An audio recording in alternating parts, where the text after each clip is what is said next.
All right.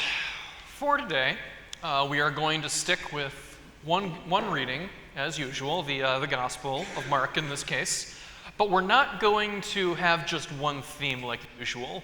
Instead, I'm going to give you guys a Markan sampler platter of scriptural insight.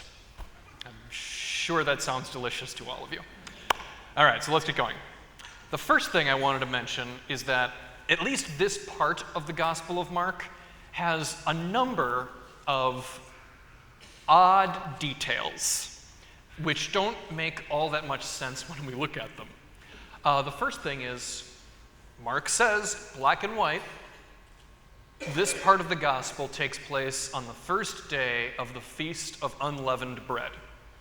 And then the very next line says it was when they sacrificed the Paschal Lamb. And unfortunately, that's actually inaccurate for the custom. Unless there were extenuating circumstances, which Mark does not give us, they wouldn't have sacrificed the lamb on that day. So the timing is a little off. We don't know exactly when the story is supposed to be taking place. The second odd thing is that throughout his gospel, Mark uses two terms. One term is the disciples, and the other term is the 12. We're pretty sure what that means is that the 12 were literally the 12 disciples.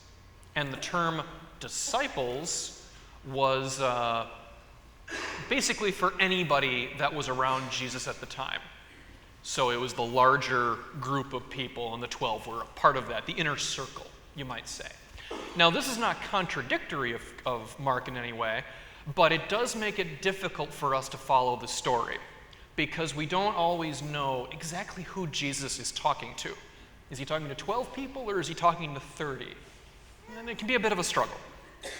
And finally, the last thing I wanted to point out is that Mark says the disciples would go and see a man carrying a jar of water. And that's odd because apparently only women did that. Women carried water around in jars. Apparently, men carried water around in leather bottles, which I attempted to imagine in my head, and I don't think it's anywhere close to reality. But that's what my scriptural commentary book says. Men did not carry water this way. And even so, it's in the reading. So, all of these things, I admit, are minor details. They could be an indication that weird things were just happening that year at the Feast of Unleavened Bread. Maybe they needed to sacrifice the lamb early for some reason. Maybe this guy had no leather bottles and had to carry a water jug in his wife's container. Who knows? It could also be an indication that Mark made a few honest mistakes while writing his gospel. Hey, it happens. It could also be an indication that Mark was using a number of different sources to compile his gospel. He fit them together as best as he could, but sometimes the details didn't perfectly match up. Whatever the truth is, I want you to understand that you need to keep the details and the theological message in proper focus, because the details are just that, they're details. They are window dressing, they are flavor text.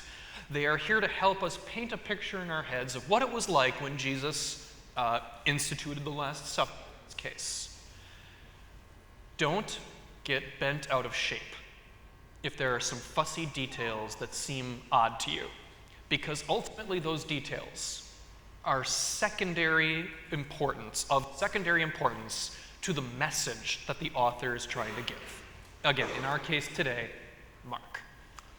Okay, so that's the first thing. The next thing on our Markan sampler platter is the notion of the upper room. Because we hear that phrase from time to time, don't we? The upper room. What is that? Well, frankly, it's exactly what it sounds like. It's a room on the second story of a building. What would happen is people who lived in the city typically had a two-story dwelling. And the second story is what we might call the family dining room.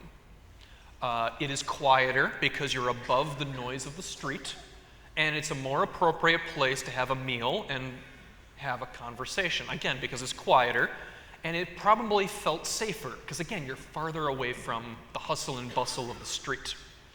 And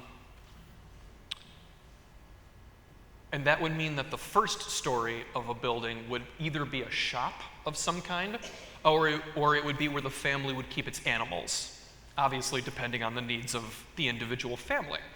So what's cool about knowing this is that Jesus treated his disciples like a family.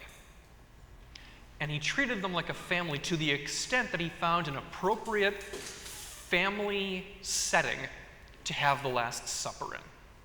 If the Last Supper happened today, Jesus did not go to a restaurant.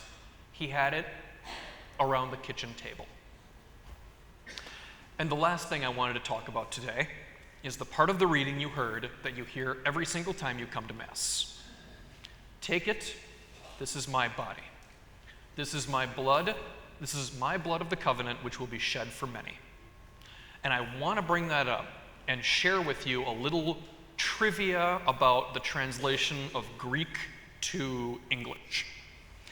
See, there are some people that are bothered by our liturgy of the Eucharist. Again, I'm referring to the time where I'm bowing over the paten and the host, or the paten and the chalice, and then right before I lift it up and the bells ring. And some people are bothered that Jesus says, my blood was shed for many, instead of my blood was shed for all. Okay? Because logically, doesn't many mean at least one less than everybody? Honestly, no, that's not what it means.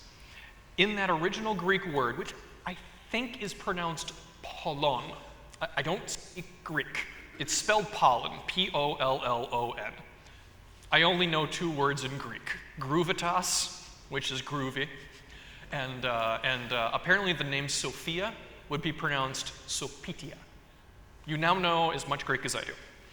But according to my book, the word many in Greek, it is an inclusive word, okay? So it's not selective. It is what you would use to describe more than one and more than a few, all right? So the few of you in the first 3 pews, it's selective. These 3 pews are different from everybody else.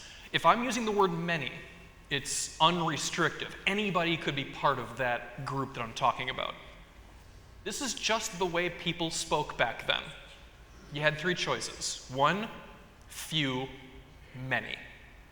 And I want to share that with you today because it's the feast day of Corpus Christi, the body and blood of Christ. And I want you to rest assured that Christ's death and resurrection was an event that benefits all human beings. All human beings. Christ did not die for the sake of his fan club. Christ did not die for the sake of his corner of the globe. Absolutely not. Christ is the key to all of salvation. We hear that message pretty clearly in other parts of the Bible. We don't always hear it in the words we use at the altar. And again, because of this feast day, I want us to reflect on what that prayer really means. And again, our faith depends on the Last Supper just as surely as it depends upon the ascension and the cross. So with all that said, I have some homework for you.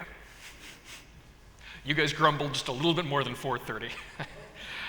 Here's what I'm asking. For those of you who will be taking communion in a few minutes, I am asking you to take communion for yourselves and for another. For someone who in all likelihood will not be receiving the body and blood of Christ this weekend. And as you receive the host, as you take the cup of forgiveness into your hands, remember the words of Christ from today. This is my blood which will be shed for many. This is my blood which will be shed for all.